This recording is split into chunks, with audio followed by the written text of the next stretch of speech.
Damai sejahtera Allah yang melampaui segala akal, kiranya menyertai hati dan pikiran saudara sekalian di dalam nama Tuhan kita Yesus Kristus. Amin. Shalom. Selamat Advent bagi kita semua.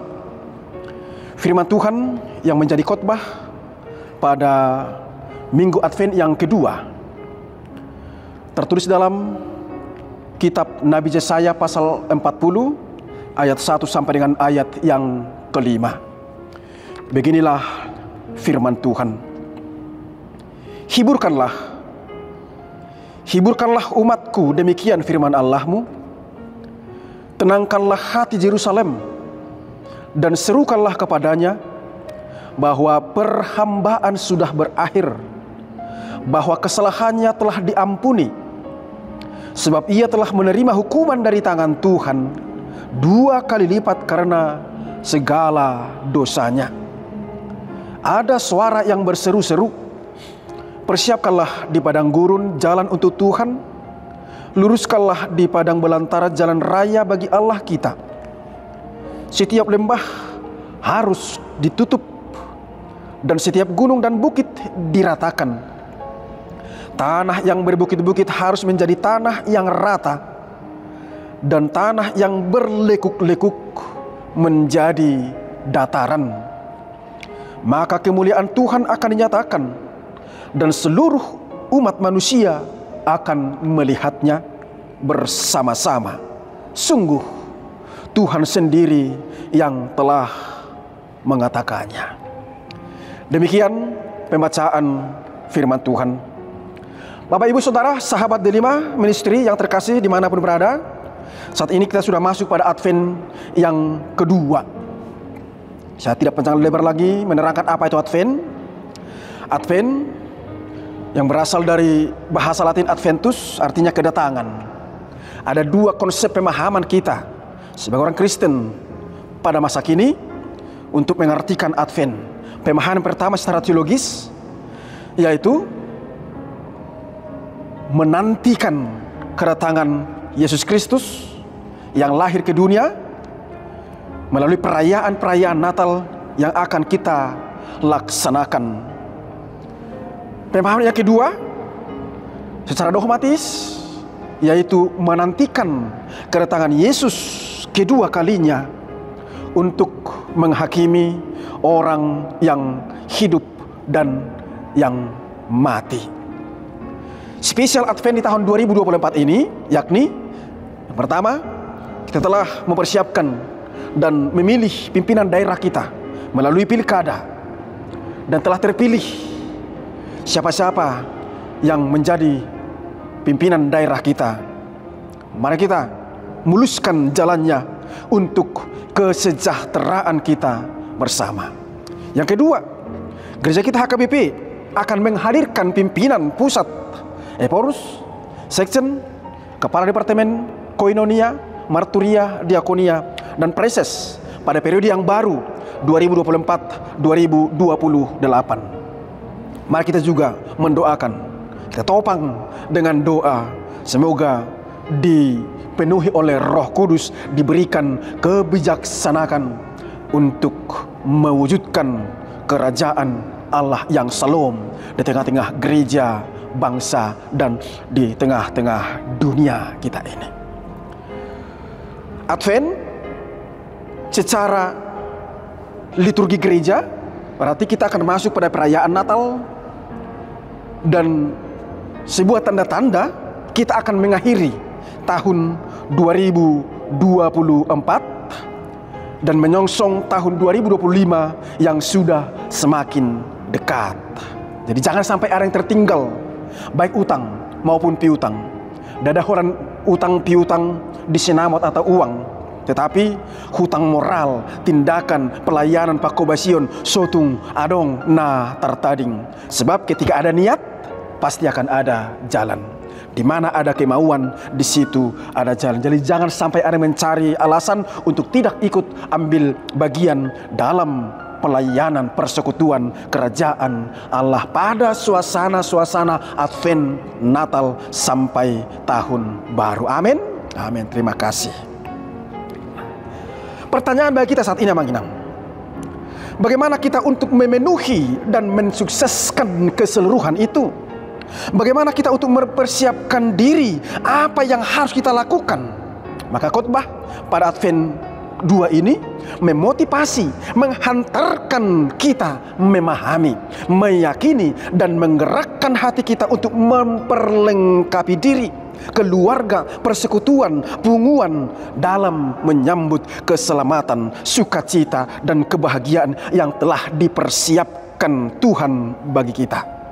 Nah, itulah yang hendak disampaikan melalui topik minggu pada Advent 2 ini, mengatakan persiapkanlah jalan untuk Tuhan, paulihamuma dalan di Jehovah.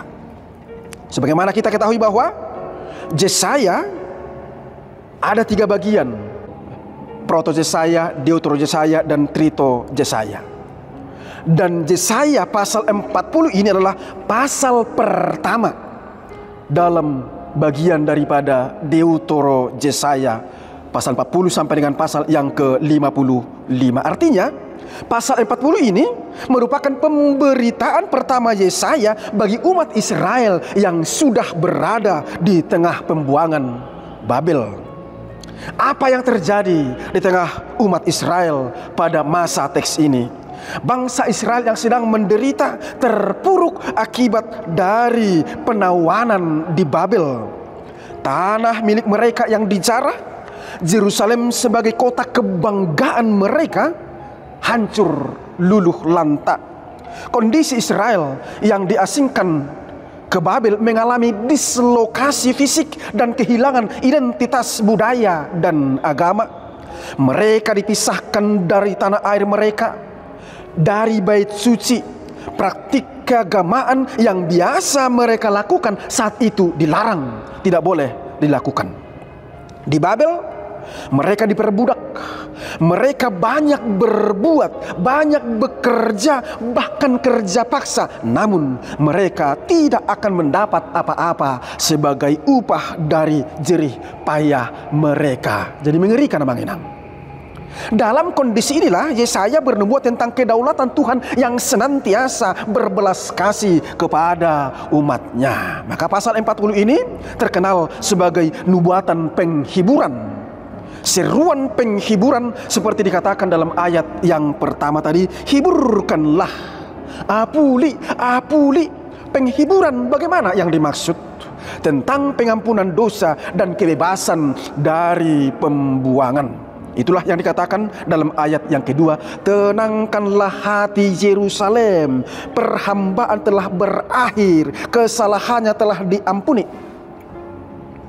Orang Israel yang terbuang sebagai akibat dari dosa mereka sekarang telah terbayarkan, bahkan dikatakan 2 kali lipat ditimpakan oleh Tuhan. Itulah penderitaan yang dialami. Dan Tuhan akan memimpin mereka kembali dari pembuangan. Bagaimana mewujudkan? Inilah yang dipesankan oleh Nabi Yesaya dalam ayat 3 dan 4 sebagai prasyarat untuk menyambut, menerima, dan menikmati keselamatan dari Tuhan. Apa itu, Amang Inang? Yang pertama, persiapkan di padang gurun jalan bagi Tuhan. 2, luruskanlah di padang belantara jalan raya bagi Allah.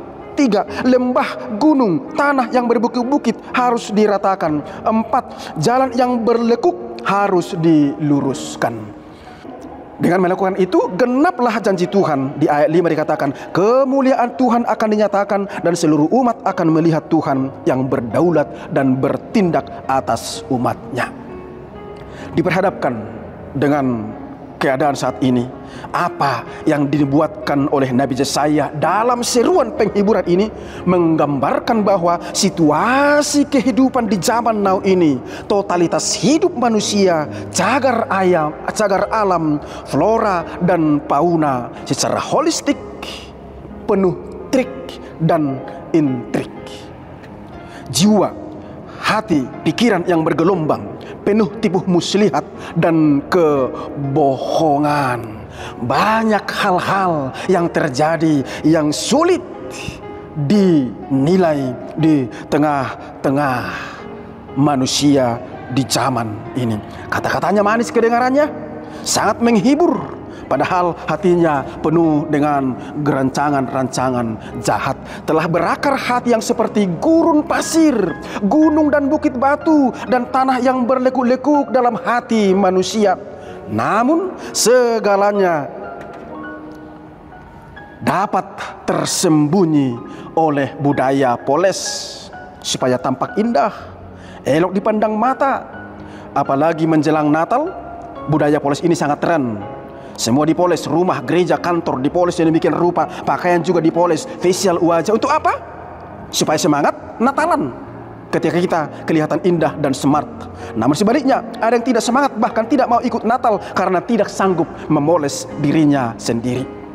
Maka dari itu, khotbah saat ini bernubuat, berseru dan berpesan kepada kita di zaman ini, di tempat ini, di tengah kehidupan dan pekerjaan kita masing-masing. Yang pertama, marilah kita untuk saling menghibur, saling menenangkan, saling menguatkan, dan saling mengingatkan. Sebagai pertanda bahwa segala persoalan yang kita hadapi telah berakhir, termasuk hutang piutang, perhambaan, dan kesalahan kita. Tuhan Yesus katakan dalam Lukas 4 ayat 18-19 yang dikutip dari Yesaya 62 ayat 1 dan 2, memberitahukan tahun rahmat Tuhan dan hari pembalasan Allah kita untuk menghibur semua orang yang berkabung. Jadi jika Allah berkenan menghibur kita saat ini, kita juga patut saling menghibur, saling menguatkan satu sama lain, saling melengkapi untuk menciptakan sesuatu yang lebih baik dan berguna